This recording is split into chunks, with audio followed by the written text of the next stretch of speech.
Quote of the day: friendship isn't about who laughs the loudest, but who hears your silence the clearest and stays anyway. A friend loves at all times, and a brother is born for a time of adversity. Proverbs chapter 17, verse 17. That is your quote of the day. Now let's get right into this video. Now, I just finished watching NXT's No Mercy, and I enjoyed it from start to finish. I enjoyed the majority of the matches we got. I enjoyed the stipulations, the shenanigans. This was a really fun PLE. The only thing, however, I did not like was the amount of replays we got throughout the show. I didn't know what was really the point of it. I felt like it was a waste of time. We got replays of old matches and stuff. I'm like, man, I just want to see the PLE. I want to see the matches that were advertised, not stuff that happened in 2022, 2023, 2024. So I enjoyed the PLE overall, but the replays we were getting of rematches and like moments that happened at previous No Mercies, they really bothered me. And I felt like it was really a waste of time. But besides that, though, like I said, I enjoyed the matches. I enjoyed the stipulations. I enjoyed the shenanigans. It was a fun PLE overall. It was a solid PLE if we overlook all the replays we got. But anyhow, though, we're not going to waste any time. We're just going to jump right into this review and right into his breakdown. So to kick off NXT's No Mercy, we got our first match of the night. And it was the young OG, Javon Evans, that boy's bouncy, Javon Evans versus Josh Briggs. And let me just say, this man, Josh Briggs, has literally negative aura. Every time this man comes out, like, there's no aura about him. There's no fear. There's no intimidation. He doesn't look menacing at all. He just comes out like a bland character, like a generic NPC. And I don't even know how to explain it. Like, this man, he's trying to portray himself like he has so much aura and, he's a threat out here. And as soon as he comes out, it's like just like a letdown a little bit. You don't really see what you're supposed to be afraid of, what you're supposed to be weary of. And it's so funny to me. This man literally has negative aura.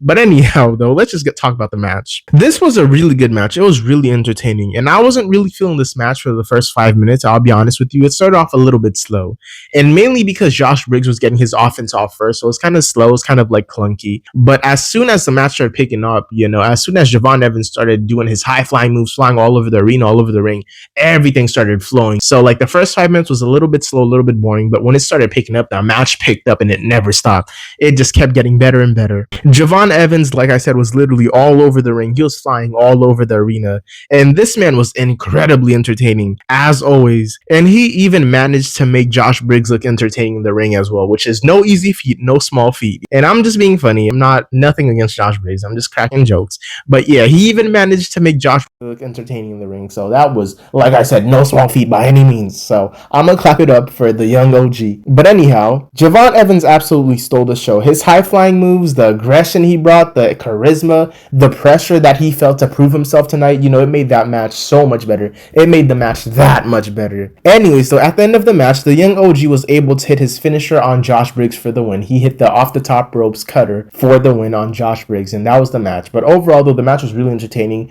Javon Evans was flying everywhere. Josh Briggs was doing some, heavy hitting moves, and both men showed up. They showed out and they did their thing. So I'm gonna clap it up for both men. And this was a really solid first match for the opening of NXT No Mercy. It really did get me excited. I didn't think it was gonna be that good, but it was a lot better than I thought it would be. Anyhow, though, after this, we got our second match of the night, and it was Sol Ruka versus Jada Parker for the Women's Speed Championship. And this match was originally supposed to be Sol Ruka versus Lainey Reed for the Speed Women's Championship, but Lainey Reed is injured, so she was unable to compete. And I thought it was weird that they put Jada Parker in there instead of Candice LeRae, because the semifinals was literally Candice LeRae versus Lainey Reed. The winner gets to face Sol Ruka, so I thought it would make more sense to put Candice LeRae in there, but I guess maybe she wasn't available, or maybe NXT just didn't think of that, but I thought that would have made more sense. Overall, I didn't really have much complaints about seeing Jada Parker in the match either. It was fine with me either way. Anyhow, this match was 5 minutes, so it was a bit longer than the normal Speed Championship tournament matches, so it was a little bit longer. The superstars had a little bit more time to breathe, and the match had a little bit more time to breathe as well,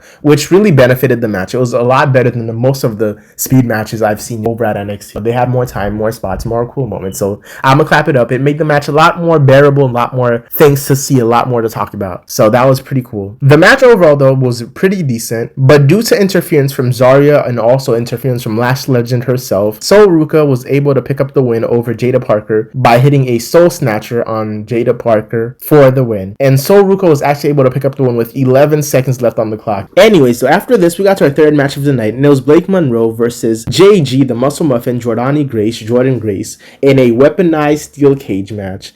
And the weaponized steel cage match basically meant that there was weapons all over the ring, all over the arena, all over the cage. They had weapons literally intertwined into the cage that you could just rip out and use against your opponent. So it was a pretty cool match. It was a pretty neat idea. I did enjoy it. And we got a shocking scene where Blake Monroe tied Jordani Grace to the ropes using a hairdryer, the hairdryer cord. She tied Jordani Grace to the ropes, and she ended up using a pair of scissors to cut Jordani Grace's hair off, which was pretty shocking. And after that happened, Jordani Grace absolutely lost her mind. And from that point on, after she got her haircut, she was going crazy. She was going berserk. She was absolutely whooping and woman handling Blake Monroe. Both of these stars used absolutely any and every weapon within reach. Anything they could get their hand on, they used on each other. We literally saw chairs, tables, bats, trash cans, hair dryers, jewelry, kendo sticks. There were so many weapons that I can't even remember all of them. We saw so much stuff. It was so fun. We even saw diamonds on the floor.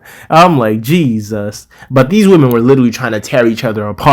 Anyway, so this match was really fun. And at the end of the match, Jordani Grace ended up hitting a white noise off the top rope through a table on top of diamonds onto Blake Monroe for the win. And so basically, let me break that down again. So Jordani Grace was on the top rope with Blake Monroe on her back, and she hit a white noise through a table on top of diamonds. I'm like, Jesus, what a sentence. It was such a fun match. It was so fun to watch all these spots, you know, the weapons, the moments. It was such a fun match. I enjoyed this. And I didn't think this match was going to be this good either. Like, most of these matches really surprised me because I knew they would be good, but I'm like, at the level they were like executed in, it was a lot better than I thought it would be. And this was such a fun match. Both Blake Monroe and Jordani Grace looked incredible in this match, and they did their thing. After this, though, we got an announcement from the NXT GM, Ava, and she basically announced that TNA and NXT will have a joint PLE event where TNA and NXT will face off against each other, and this PLE will be called Invasion. So it'll be NXT and TNA going head to head, facing off against each other, and it's going to be a Survivor Series type of deal,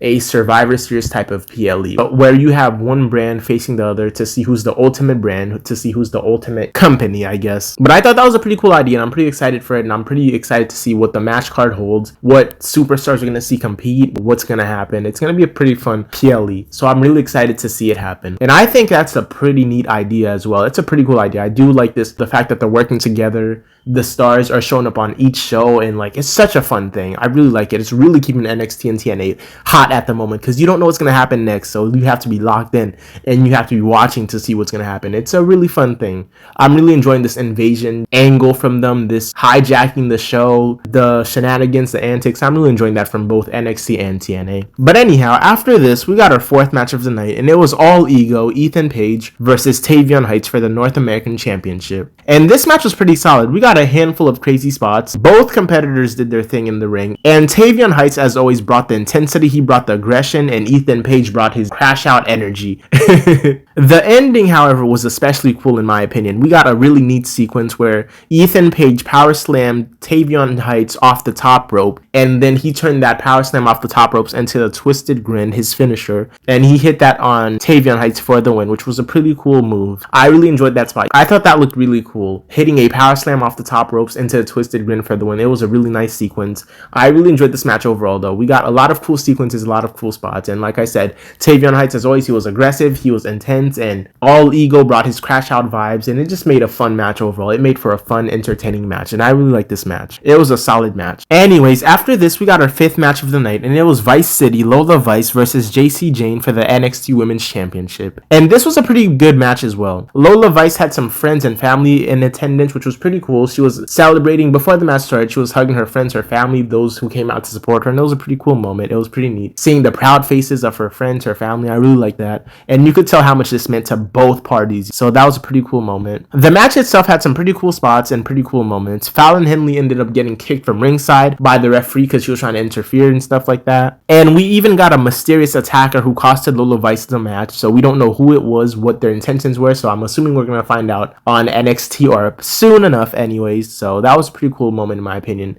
getting a surprise attack. And I'm like, who could it be? I don't really know. Maybe it's somebody from TNA, maybe somebody from AAA. I don't know who it could be, but it's pretty fun. It's pretty interesting. Besides that, though, like I said, a mysterious attacker showed up to cost Lola Vice the match. So Lola Vice got attacked, and JC Jane used the opportunity to hit her finisher on Lola Vice for the win, and JC Jane retained. And I honestly thought this was going to be Lola Vice's night. I thought she was going to take the championship off JC Jane. It's probably going to happen at some point, just not yet. So I'm just waiting patiently for that. But besides that, though, both stars did pretty damn good in this match. They showed up, they showed out, and they did their thing. This was a solid match as well. Like I said, this was a pretty good, solid match. Anyways, after this, we finally made it to our main event, and it was Ricky Saints versus the Ruler, Oba Femi, for the NXT Championship. And this was a hard-fought match in every aspect of the word, in every sense of the word. Both these stars fought, clawed, tooth and nail, and they left it all out in the ring. And there's not much to say about this match. It was just straight hands, straight animosity. This was kind of like a blood feud, and it was like the big build-up, the big finale, winner takes it all type of thing. It was like serious, like the atmosphere, like Oba Femi did not want to lose, and Ricky Saints could not lose. So it was basically that one didn't want to lose, and the other one couldn't lose. So it was basically who was the best man, who was the best competitor. And it made this match so fun. They both left all of it out in the ring. They gave it their all. And both of these men, both of these stars, they threw everything they had at each other. They threw their best shots at each other. But at the end of the match, the ruler, Oba Femi, he was bested, and he was defeated by the Revolution, Ricky Saints. And we have a new NXT champion. And that was a pretty shocking moment in my opinion, because I didn't think Ricky Saints had it in him to defeat the ruler, Oba Femi. I didn't think he could pull it off, but he pulled off the upset of the century, and he actually defeated the ruler. And I don't know if I could still call Oba Femi the ruler. What's a ruler without his championship? What's a ruler without his gold? What's a ruler without his title? Is it just Oba Femi now? Oba Femi. It doesn't roll off the tongue the same way. Jesus, what are we going to call him now? But I think this might be an opportunity where Oba Femi loses the NXT championship and he's going to get called up to the main roster. I hope this is what this is leading to, and I hope this is why he actually lost the championship. So I'm speculating that's what it is, but it was pretty shocking. I didn't expect Ricky Saints to actually win this match, so it was a really shocking moment in my opinion, and I did not see it coming whatsoever. But anyhow, though, that was your whole PLE. We finished off with a shot of Ricky Saints celebrating and holding up the NXT championship.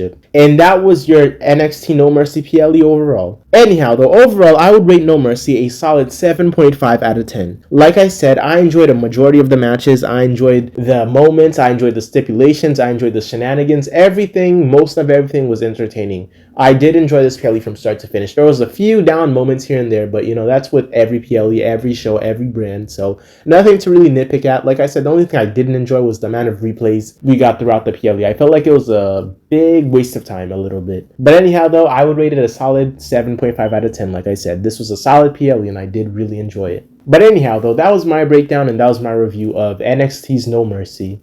Thank you for showing up, thank you for hearing me out, and thank you for being here. Like, comment, and subscribe if you want to. Like, comment, and subscribe if you'd like to. And like, comment, and subscribe if you choose to. As always, it's been a pleasure. I'm out.